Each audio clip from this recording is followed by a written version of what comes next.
Meu nome é Ronai, sou professor na Escola de Ciência e Tecnologia e ministro o curso de Introdução à Física Clássica 1 para o Bacharelado em Ciência e Tecnologia.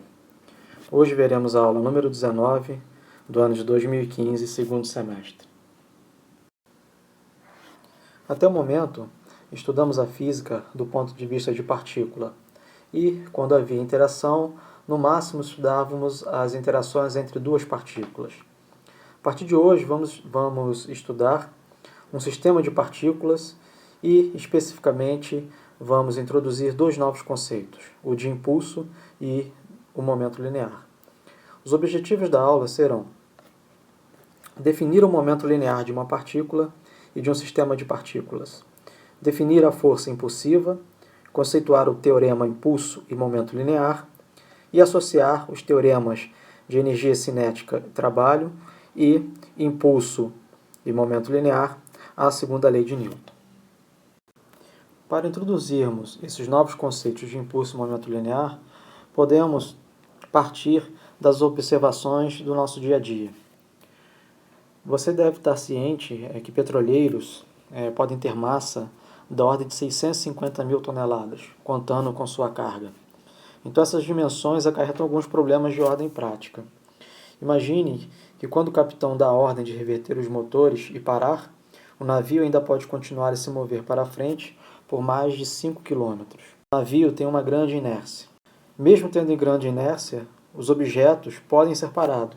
Veja nessa sequência de imagens uma nave que vai de encontro a um obstáculo de concreto. Observe que o concreto não se move e a nave permanece o seu movimento até que no final ela para completamente, apesar de ter sido destruída. O conceito de momento linear é aplicável em qualquer situação e muito adequado para descrever processos de explosões e colisões. Vejamos um vídeo que ilustra um processo de explosão. Em um dia de festa, nós vemos que a partir do fogo de artifício, milhares e milhares de partículas são criadas, em cores diversas, em formas diversas, em movimentos diversos. Imagine o quão difícil seria descrever o movimento dessas partículas utilizando a segunda lei de Newton. Isso seria difícil porque precisaríamos de uma equação da lei de Newton para descrever o movimento de cada uma das partículas dessa explosão. É um movimento belíssimo, mas que do ponto de vista matemático é muito complexo. E a solução seria possível utilizando computadores superpotentes. Um outro exemplo de aplicação do princípio de momento linear é o de colisões de partículas. No vídeo da direita temos a colisão de um núcleo A com a colisão de um núcleo B, formando o que chamamos de um plasma de quarks e gluons. Milhares de partículas são criadas a partir da estrutura do núcleo. Colisões como essa são produzidas nos laboratórios do CERN, os aceleradores de partículas. Veja aqui uma colisão núcleo-núcleo e uma colisão próton-próton. Na colisão núcleo-núcleo, muito mais partículas são criadas em comparação à colisão próton-próton, porque o núcleo possui mais partículas na sua estrutura interna. Então, milhares de partículas são criadas, você pode utilizar as leis de Newton, mas precisará de recursos computacionais, porque teria que aplicar a segunda lei de Newton para cada uma das partículas.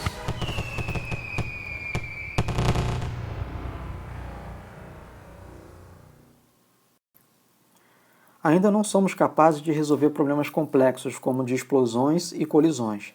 Precisamos começar com um exemplo mais simples. Aqui nesse slide apresento um vídeo que mostra um sistema que pode modelar uma explosão para um sistema de N partículas. Aqui temos apenas duas partículas, uma representada pela Halley, de blusa vermelha, e outra representada pelo Connor, de blusa xadrez. No início temos um único corpo, que pode ser dividido em duas partículas, quando um empurra o outro através das suas forças dos braços. Quando um empurra o outro, percebemos que ambos percorrem uma distância de 20 centímetros.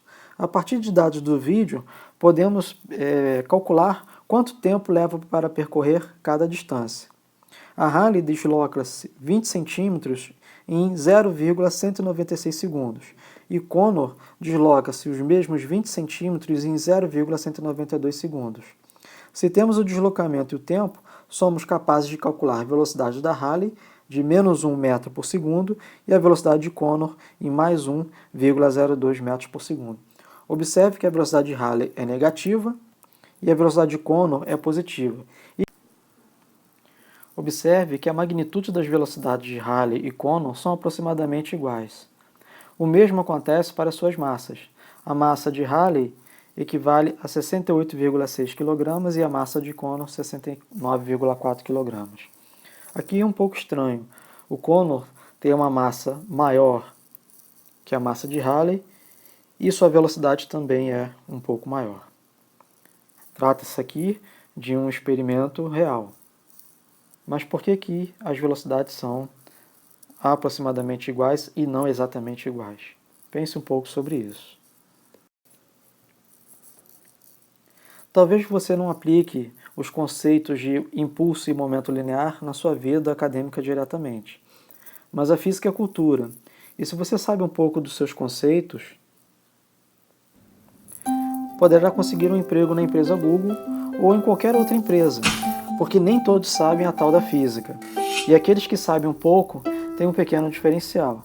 Nesse vídeo, os produtores utilizaram os conceitos das ideias de impulso e momento linear para o lançamento do navegador Google Chrome alguns anos atrás. Para dar a ideia que esse navegador ele é rápido e seguro. Nesse slide, vamos mostrar o processo de colisão. No vídeo, há uma colisão entre uma bola e uma parede, gravadas em slow motion, que permite perceber o fenômeno tal como ocorre. A colisão de uma bola com a parede constitui uma interação espetacular e complexa, em que o movimento da bola muda subitamente de orientação. Uma colisão é uma interação de curta duração entre dois objetos. Nesse vídeo, a duração ocorre durante um intervalo de tempo de 0,01664 segundos e a bola deforma-se de 2,6 centímetros. Vamos rever o vídeo. Preste atenção na deformação à direita da bola. Se a bola fosse rígida, o tempo de interação seria bem menor, porque a bola permaneceria menos tempo em contato com a parede. Perceba que a velocidade da bola tem sentido invertido após a colisão. Em consequência, além da inversão de sentido, há uma diminuição da velocidade após a colisão. Através de dados do vídeo, é possível calcular que a velocidade antes da colisão é de 5,76 metros por segundo. E após a colisão, a velocidade é de menos 2,74 metros por segundo. Vá ao endereço mostrado nesse site, procure pelo vídeo e utilize as ferramentas de relógio e régua e tente obter a velocidade antes da colisão e a velocidade depois da colisão, utilizando simplesmente os conceitos de cinemática, distância percorrida e o intervalo de tempo necessário para esse deslocamento. A colisão entre a bola e a parede pode ser abordada de um ponto de vista microscópico. Ambos os objetos são formados de ligações moleculares, que podem ser modelados em primeiro princípio por um sistema de molas, de energias potenciais. Então, antes da colisão, a bola segue com velocidade constante e choca-se com a parede, que tem uma ligação molecular mais rígida do que a bola. Ocorre que durante a colisão, as ligações moleculares tipo mola, as mesmas ligações que dão origem às forças normais e às de tensão, são comprimidas e depois expandidas, quando o ar ricocheteia e volta. As forças que aparecem durante a interação, F de B sobre A e F de A sobre B, constituem um par de ação e reação. E de acordo com a terceira lei de Newton, possuem módulos iguais. O módulo da força de A sobre B é igual ao módulo da força de B sobre A. A força aumenta rapidamente enquanto as ligações são comprimidas. Atinge o valor máximo no instante em que a bola fica em repouso, o ponto de máxima compressão, e depois diminui, enquanto as ligações novamente se expandem. Após a colisão, tudo volta a ser como antes, porém a velocidade da bola é invertida. A velocidade pode ser igual ou diferente da velocidade inicial. Tudo vai depender do momento de interação dos dois objetos. Observe que antes e após a interação não há forças externas. A bola tem o seu movimento com velocidade constante. Durante a interação, há forças internas constituindo um par de ação e reação. São essas forças internas que variam de um valor mínimo a um valor máximo durante o intervalo de tempo ΔT e que provocam essa variação da velocidade da bola. Uma força intensa exercida durante um curto intervalo de tempo é chamada de força impulsiva. A força de uma raquete de tênis sobre uma bola, que se comporta muito semelhante ao que é mostrado na figura, é um bom exemplo de uma força impulsiva. Outro exemplo de força impulsiva é o primeiro vídeo que mostramos nessa sequência de slides, que era de uma bola de plástico colidindo com uma parede. Veja que durante a colisão, o início do contato e o fim do contato, a força era inicialmente zero, aumenta até que chega um ponto de máxima compressão, quando a velocidade da bola é nula, e depois ela retorna. E quando ela retorna, essa força de compressão começa a diminuir, quer dizer, eu tenho uma expansão da bola, até que chega o fim do contato. Essa duração aqui, no nosso vídeo, era da ordem de 0,01 segundo. Quer dizer, uma interação muito pequena do ponto de vista de tempo, mas a força de interação é intensa demasiadamente. Então essas forças impulsivas são funções do tempo. Elas variam de acordo com a duração da interação. E essas forças impulsivas invertem o sinal da velocidade. Então antes a velocidade tinha um sentido x positivo, colide com um objeto rígido, há uma força impulsiva que varia de intensidade e o objeto volta, no caso a bola, com uma velocidade de sentido oposto à velocidade inicial. O módulo da força, que é a função do tempo, varia muito rapidamente durante uma colisão. É muito difícil dizer qual é a forma funcional dessa força impulsiva. A única certeza que temos é que ela é uma função do tempo e, em princípio, não sabemos a sua forma. Aplicando a segunda lei de Newton, considerando que a força impulsiva provoca uma aceleração que podemos medir através da variação da velocidade, é que a força em função do tempo é igual a massa vezes a aceleração resultante do sistema. A partir dessa equação, é possível obter que a integral da força pelo intervalo de tempo é igual a massa vezes a velocidade depois da interação, menos a massa da partícula vezes a velocidade antes da interação, onde podemos definir duas novas grandezas. O impulso, que é dado pela integral da força pelo tempo de duração em que ela atua, e o momento linear, que é a variação da velocidade final menos a inicial, multiplicada pela massa, considerando que o objeto mantenha sua estrutura, que ele não tenha perdido sua massa. Podemos dizer que o impulso é numericamente igual à variação do momento linear do objeto. Vamos mostrar agora como, a partir da segunda lei de Newton, chegamos a essa relação entre impulso e momento linear. A partir da segunda lei de Newton, podemos escrever que a força resultante é igual a massa vezes a aceleração do objeto. Numa interação, numa colisão, a força resultante ela depende do tempo, que vai ser igual a massa vezes a aceleração. Por sua vez, a aceleração é a taxa de variação da velocidade no tempo. Afinal, durante a colisão, a velocidade ela varia com o tempo. Multiplicando essa última igualdade pelo intervalo de tempo que durou a colisão, chegamos a uma nova igualdade, que pode ser resolvida por integração.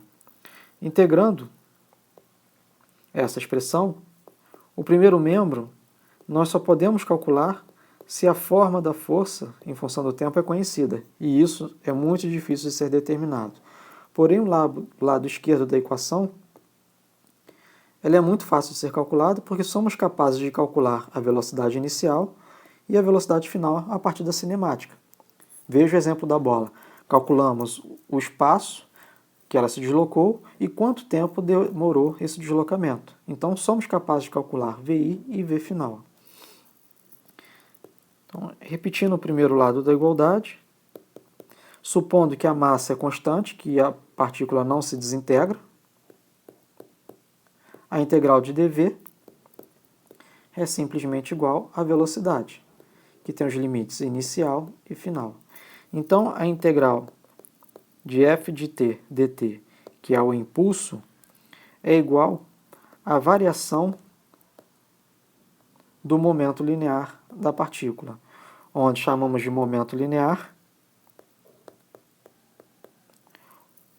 o produto da massa pela velocidade.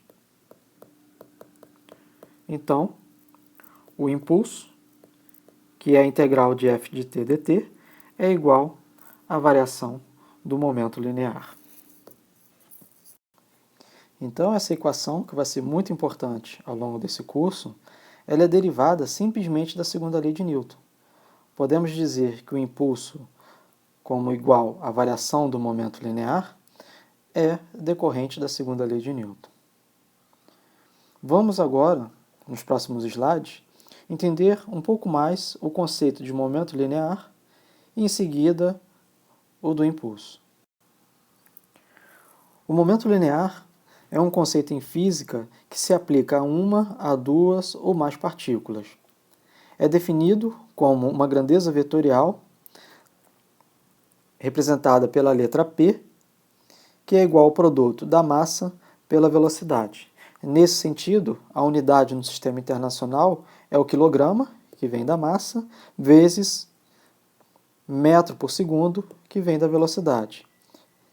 Essa unidade quilograma vezes metro dividido por segundo é equivalente a Newton vezes segundo. Pare o slide nesse momento e tente fazer esse exercício, mostrar essa equivalência. Então, deve fixar a seguinte ideia: o momento linear é uma grandeza vetorial. Ele pode ser usado para descrever o movimento de uma ou mais partículas. Nesse desenho, eu tenho uma única partícula, que tem uma massa m e uma determinada velocidade. Se eu quiser, eu posso trocar essas duas grandezas, massa e velocidade, por uma única grandeza, que é o momento linear, que é o produto da massa pela velocidade da partícula. Se considerar que esse momento linear pode ser projetado num eixo horizontal e num eixo vertical, como ele é um vetor, eu tenho uma componente do momento no eixo y, então mvx, mais a componente do momento ao longo do eixo y, que é mvy. As três leis de Newton podem ser expressas em termos desse novo conceito de momento linear. Aliás, foi a partir do momento linear que Newton formulou as suas leis. Em nenhuma delas ele fala sobre aceleração, mas simplesmente a variação de movimento, de forças imprimidas sobre um objeto. Esse movimento nada mais é do que esse novo conceito de momentum ou momento linear. Então, a primeira lei de Newton, para uma partícula, fala o seguinte: todo corpo continua em seu estado de repouso ou de movimento uniforme em linha reta, a menos que seja forçado a mudar aquele estado por forças imprimidas sobre ele. Então, a primeira lei de Newton fala da partícula livre, que tem seu momento linear constante.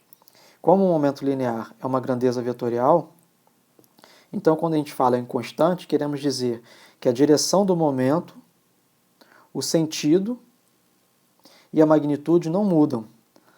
Então, a primeira lei de Newton diz que o momento linear é constante em relação ao referencial inicial. A direção, sentido e magnitude do momento linear não é alterado se a partícula é livre. Vejamos o momento linear e a segunda lei de Newton,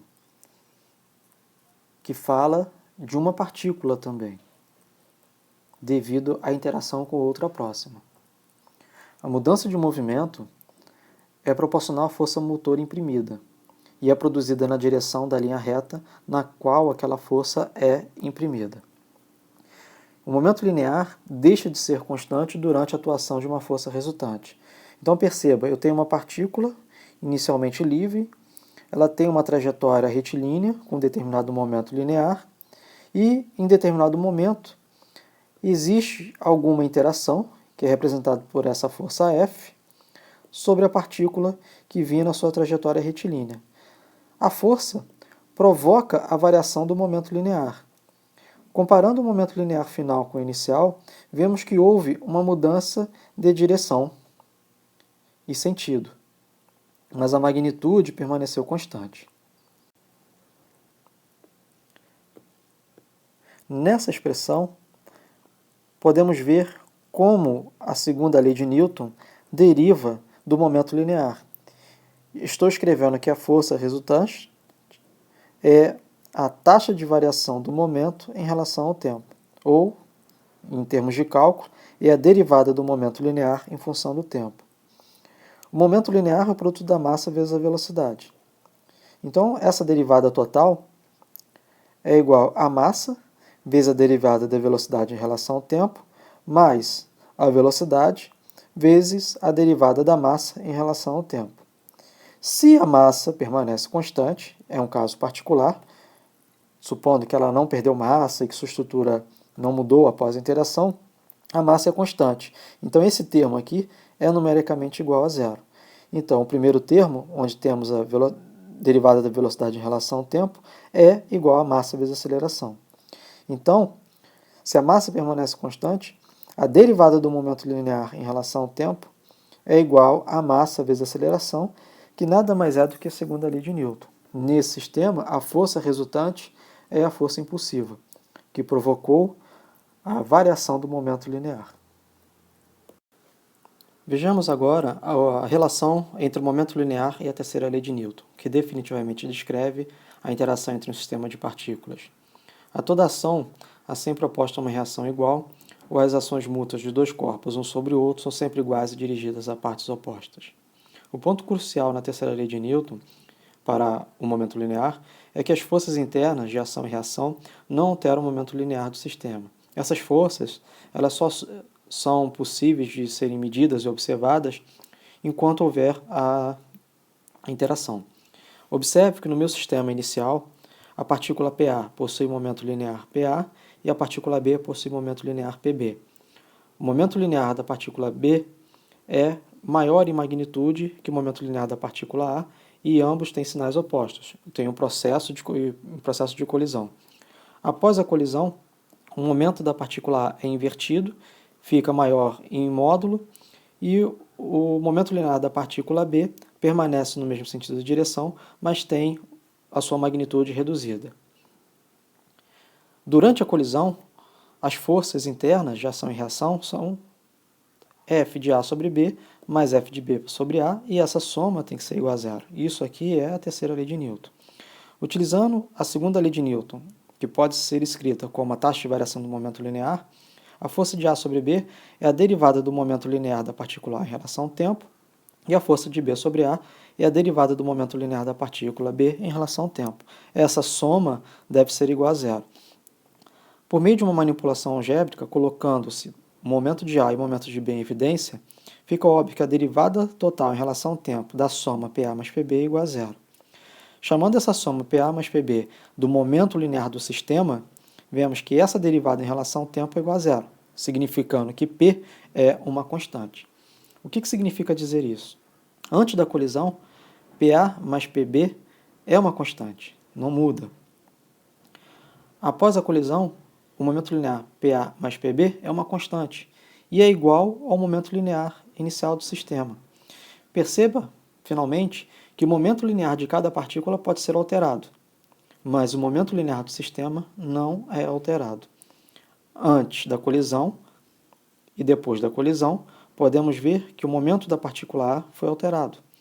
Antes da colisão e depois da colisão, o momento linear da partícula B também foi alterado, mas a soma PA mais PB antes é igual à soma PA mais PB depois. Nas próximas aulas, veremos que isso está relacionado à conservação do momento linear do sistema. Isto é, quando atuam somente forças internas, o momento linear é uma grandeza conservada. Encerramos a discussão sobre o momento linear, temporariamente. Podemos fazer um resumo do que vimos até agora. Primeiro, o momento linear de cada partícula de um sistema é dado pelo produto da massa pela velocidade da partícula. O momento linear do sistema de partículas é dado pela soma vetorial. Então, P do sistema é a soma do momento linear de cada partícula. Se eu tenho duas partículas, P1 mais P2. Se eu tenho três partículas, P1 mais P2 mais P3. Estou tomando cuidado, que é uma soma vetorial. O momento linear do sistema varia no tempo se houver uma força externa resultante. Então, a derivada em relação ao tempo do momento linear do sistema é diferente de zero se houver uma força externa resultante. Mas o momento linear do sistema é constante quando a força externa resultante é nula. As forças internas não alteram o momento linear do sistema. Então eu tenho que P do sistema é constante. Ou o que vamos ver mais à frente, que o momento inicial, antes da colisão, é igual ao momento final, depois da colisão, quando, nesse sistema, atuam somente forças internas, ou que essas forças internas são muito superiores às forças externas. Agora, vamos discutir um pouco sobre o conceito do impulso, que era o outro lado da igualdade da equação que nós obtivemos a partir da segunda lei de Newton, que o impulso é igual à variação do momento linear. Então, seja uma força resultante F, atuando sobre uma partícula durante um intervalo de tempo finito e muito curto, T1 e T2. Define-se como impulso da força resultante o vetor, que representamos pela letra J, como a integral da força que depende do tempo, vezes o intervalo de tempo de duração da aplicação da força, que no Sistema Internacional de Unidades possui a dimensão quilograma vezes metro dividido por segundo, ou Newton vezes segundo. Um fato curioso é que não sabemos a forma dessa força F de t, porque é muito complexo medir, saber a forma funcional da força durante a interação, até mesmo porque ela ocorre em intervalos de tempo curtíssimos. Mas, para forças constantes e não constantes, o resultado dessa integral, a integral de f de t dt, será sempre igual à variação do momento linear desse sistema. Isto é, J, que é o impulso, é igual à variação do momento linear, ou P2 menos P1. Dizemos, então, que a variação do momento linear durante o intervalo de tempo é igual ao impulso da força resultante que atua sobre a partícula durante esse intervalo. Uma força impulsiva deve satisfazer alguns critérios. Primeiro, a força impulsiva ela deve ser zero antes e depois da colisão. Então imagine aqui um gráfico da força versus o tempo. Antes da colisão, a força é zero. E depois da colisão, a força é zero. Lembre-se do exemplo da bola. Antes de atingir a parede, a bola percorre um espaço com velocidade constante, interage com a parede, a força vai aumentando até que atinge o máximo, na máxima deformação da bola, e depois a força começa a diminuir, e quando a bola perde contato com a parede, não há mais força atuando sobre a bola, ela continua o seu movimento com velocidade constante. Isso eu represento matematicamente como força aproximadamente zero, se o tempo de interação não pertence ao intervalo TI e TF. Por outro lado, essa força ela pode assumir um valor médio, que eu vou chamar de força média, quando o tempo pertence ao intervalo de interação da colisão. Então veja que dentro do intervalo de colisão, a força aumenta em magnitude, chega ao seu valor máximo e depois ela começa a diminuir até o tempo final, quando assume o valor zero.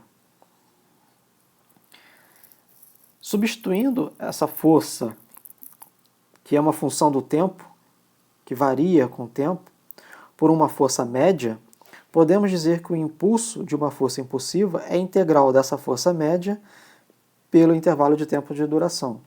E essa integral será a força média vezes a variação do tempo. Qual é o conceito envolvido aqui?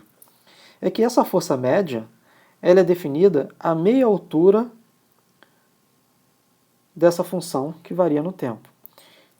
E ao definir essa meia altura, essa força média é constante. E sendo constante, a força média ela pode sair da integral. Então, o meu J vai ser força média integral de dt. Ora, os intervalos de tempo, o tempo de duração, eu conheço, eu meço. Então, o impulso é a força média vezes o intervalo de tempo. Perceba agora que a componente x do impulso, porque eu estou usando somente a componente x do impulso, durante o intervalo de tempo dt, é representado pela área sombreada sobre a curva. Então veja que a área sombreada delimitada pela força média, o intervalo de tempo, é a área de um retângulo, cuja base é dt e a altura é a força média ao longo do eixo x. Logo, igual ao impulso efetivo da força que varia no mesmo intervalo. O que eu quero dizer? A área dessa força impulsiva, que varia no tempo, é numericamente igual à área da força média, que é constante durante o intervalo de tempo. Isso facilita muito os cálculos. E é uma regra que vamos tomar em vários exemplos e que é feito do ponto de vista prático. De outra forma, podemos dizer que o impulso é numericamente igual à área sobre a curva da velocidade média vezes o intervalo de tempo. O conceito de momento linear diz que uma variação rápida do momento linear necessita de uma força grande, enquanto que uma variação lenta do momento linear necessita de uma força menor. Esse princípio é usado no projeto de dispositivos de segurança de automóveis, como o colchão de ar, o airbag. O motorista de um automóvel se deslocando com grande velocidade possui um momento linear elevado, dado pelo produto de sua massa pela velocidade do automóvel. Quando o automóvel colide e para repentinamente, o momento linear do motorista torna-se nulo. Um colchão de ar entre o volante e o motorista faz com que o momento linear do motorista diminua lentamente, reduzindo a força que atua sobre o motorista e diminuindo a probabilidade de lesões. O mesmo princípio é usado no transporte de objetos frágeis que são envolvidos por embalagens de proteção. Então perceba aqui, nessa ilustração, dois manequins simulando seres humanos dentro de um carro em alta velocidade que sofreu uma colisão. O airbag exerce o mesmo impulso sobre o motorista que o volante ou o painel, mas o airbag aplica uma força menor e menos lesiva por um tempo maior. Vamos entender isso esquematicamente no gráfico da força impulsiva pelo tempo de duração da colisão. Esse gráfico aqui mais agudo representa a colisão do manequim com o volante. Então temos uma força grande que atua num curto intervalo de tempo ao colidir com o volante.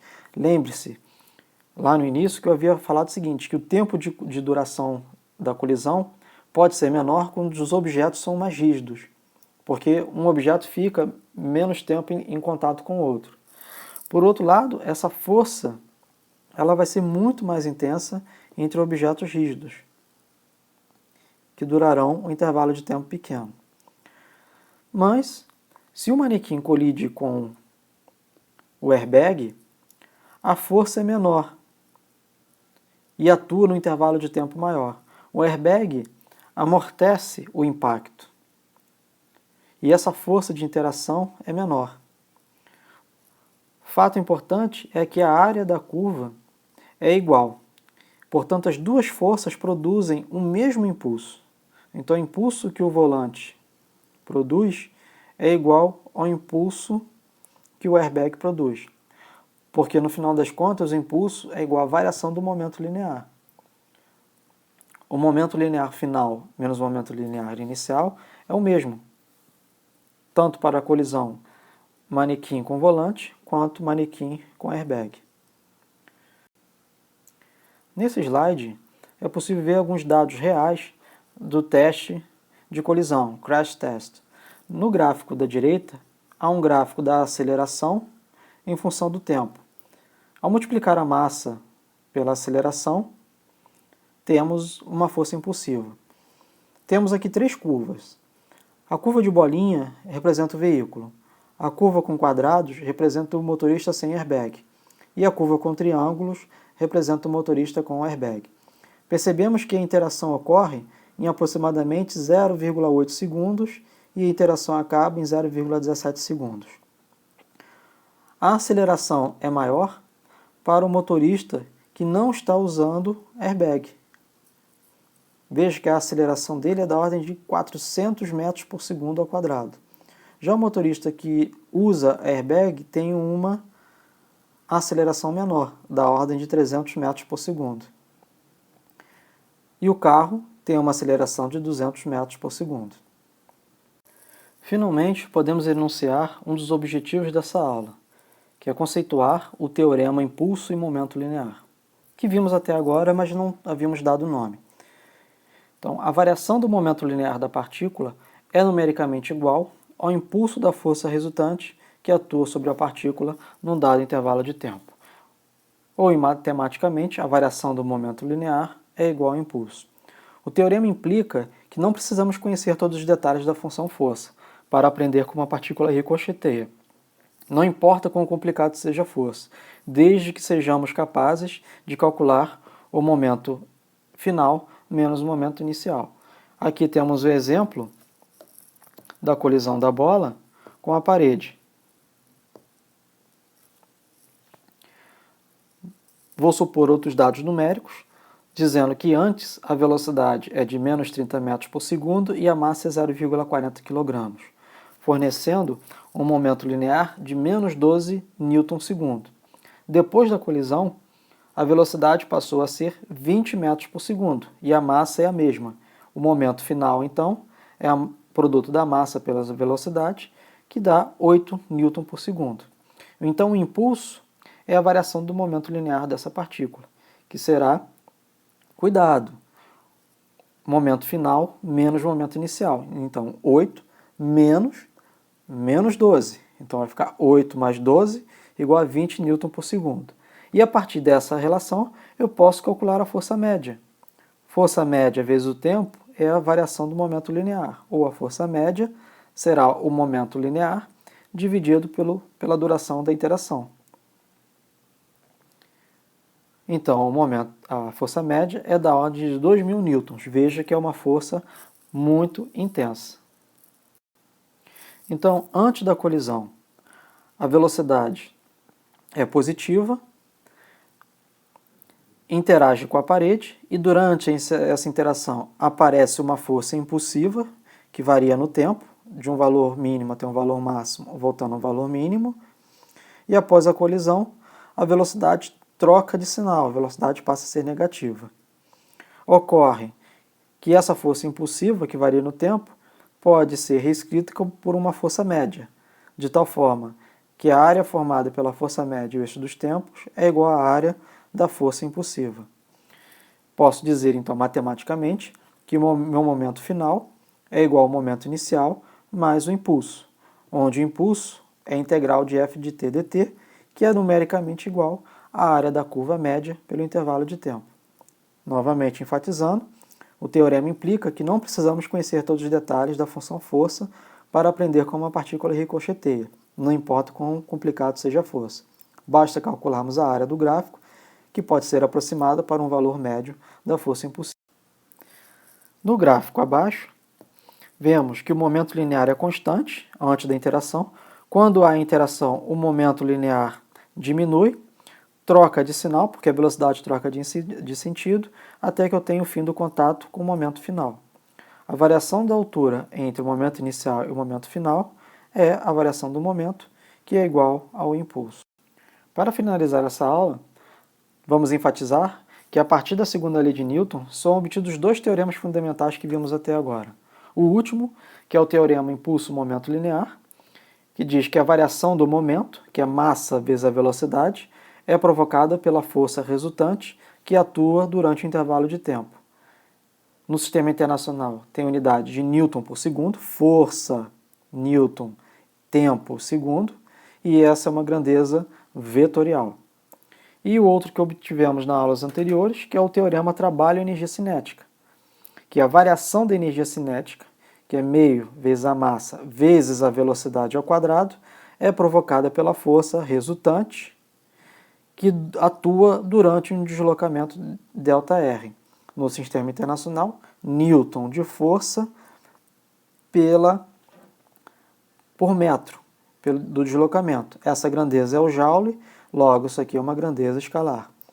Veja que esses dois teoremas são muito similares na sua forma de escrever. Momento final é igual ao momento inicial mais impulso. Energia cinética final é igual a energia cinética inicial mais trabalho. E faço a pergunta, qual é a diferença entre os dois teoremas? Momento linear, impulso, energia cinética, trabalho. A diferença pode ser vista aqui nesse exemplo. Suponha que você tenha que escolher entre agarrar uma bola de meio quilograma, que se desloca 4 metros por segundo, ou uma bola de 0,10 kg que se desloca a 20 metros por segundo. Isto é, uma bola com uma massa grande e velocidade pequena, ou uma bola com massa pequena e velocidade grande. Qual das duas bolas seria mais difícil de agarrar? Vejamos, a bola A tem massa 0,50 kg e velocidade 4 metros por segundo. O seu momento linear é o produto da massa pela velocidade, que dá 20 kg/metro por segundo. A energia cinética é meio vezes a massa vezes a velocidade ao quadrado, que dá 4 joules. A bola B tem uma massa de 0,10 kg e uma velocidade de 20 metros por segundo. O momento linear, que é dado pelo produto da massa pela velocidade, é a mesma, 20 kg/metro por segundo. Porém, a energia cinética, que é meio da massa vezes a velocidade ao quadrado, é 20 joules. Comparando, podemos dizer que o impulso da bola A e do impulso da bola B são iguais. Porém, a energia cinética da bola A é 1/5 da energia cinética da bola B. Então, para uma mesma força média, o tempo para levar a bola ao repouso produz o mesmo impulso, que é a taxa de variação do momento linear. Porém, o trabalho, que é a energia, para parar a bola B, é 5 vezes maior que a bola A. Então, prefira agarrar a bola com a massa grande e a velocidade pequena. Pense um pouco mais sobre esse exercício. Aqui chegamos ao final da aula. Há alguns questionários e exercícios propostos que serão resolvidos na aula, a lista 19, e na próxima aula veremos o princípio de conservação do momento linear. Obrigado pela atenção e bons estudos.